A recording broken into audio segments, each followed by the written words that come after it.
We are now at Q, and basically, when it comes to Q, my options were Queens of the Stone Age or just Queen.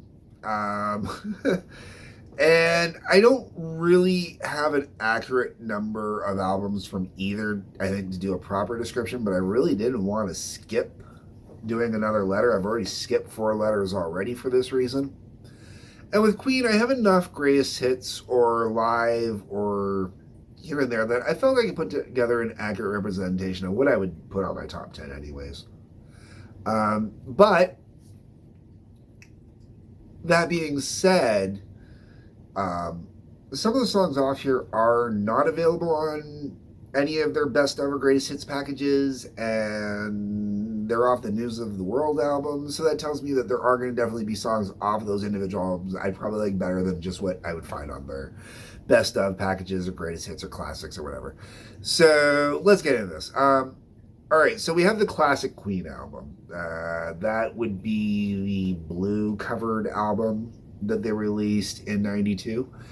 And on that, you've got Bohemian Rhapsody. I had to put it on here. How could I leave Bohemian Rhapsody out? I mean, that song comes on with the car, and it's full Wayne's World every time by rule. That is the rule. The windows go down, the tunes get cranked up, and every last person in that car, depending on where you're sitting, you sing your part in Bohemian Rhapsody. That is the rules, and those rules are so strong that there was one time we had it going in the car. The car next to us, we pulled up to the light, we had it going, and the car next to us rolled down their windows and cranked it up because we were so loud doing it, and it was just that out of control, and everybody was having a good time. So yes, Bohemian Rhapsody had to go on here. Thank you, Wayne's World, for making that song the famous way that you did. Because people don't realize that song was not as huge as they wanted you to think that it was prior to Wayne's World. It was, but it wasn't.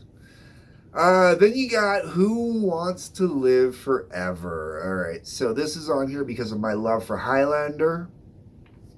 It had to go on there. That was it. It had to go on there.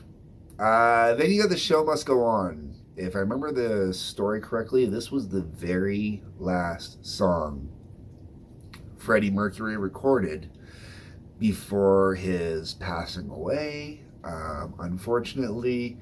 And if you're gonna end and go out with a song, man, that's the one to go out on, right? Beautiful, beautiful song.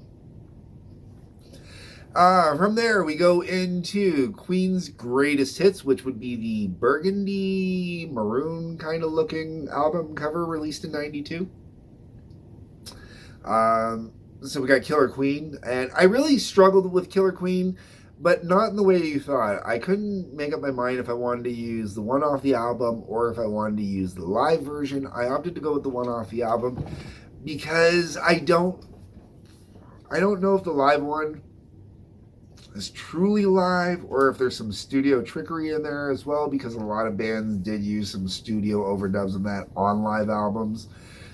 Pretty common thing. So because of that, I decided to leave that specific one out.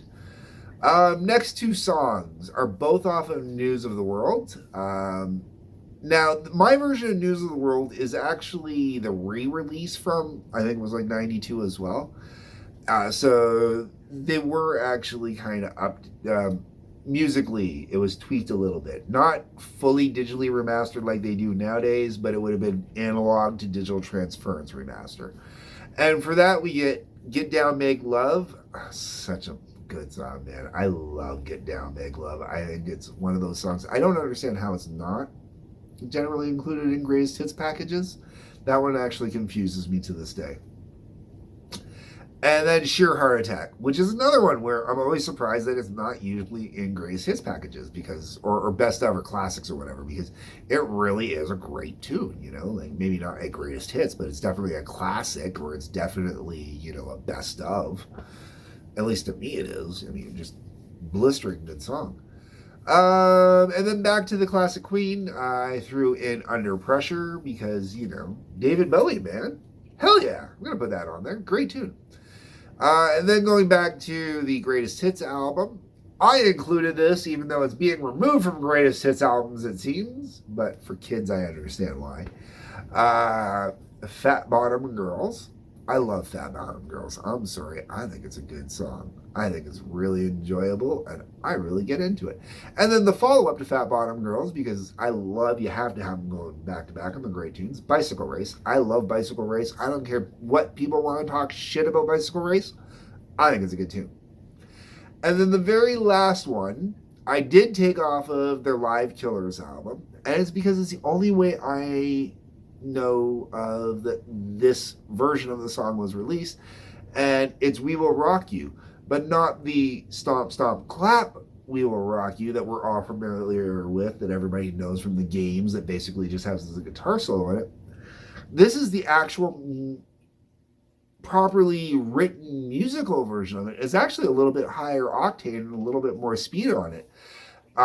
Where it's got a full complement with the band actually playing the song itself, and it's really, really good. If you've never heard it, you should check it out. I don't know if they've ever released a proper studio version of it or not, or if they ended up just going with it live. But to kick off the live show with this rendition and then finish off the live show with the classic rendition going into We Are the Champions is a really unique and cool idea. And I wanted We Will Rock You on here, but I didn't want to use the classic one. So, like I said, you got this version instead on my list. Those are my thoughts, my views, my opinions. What are your thoughts? What are your views? What are your opinions? What are your top 10 for Queen? Let me know below, because that'll also help me pick out what albums I might go and pick out from Queen still outside of the greatest hits and stuff like that, which I have not picked up yet. Sheer Heart Attack is the actual only studio album I actually own. So let me know in the comment section. Hit the like button, the subscribe button, the bell for notifications. That helps me out, helps out with my viewership, all that stuff. On your way down to the comments, you will see in the description there are 2 links. One that goes to Patreon, one that goes to TWA, Trampoline Wrestling Association. Check those out. Other than that, peace, love, take care.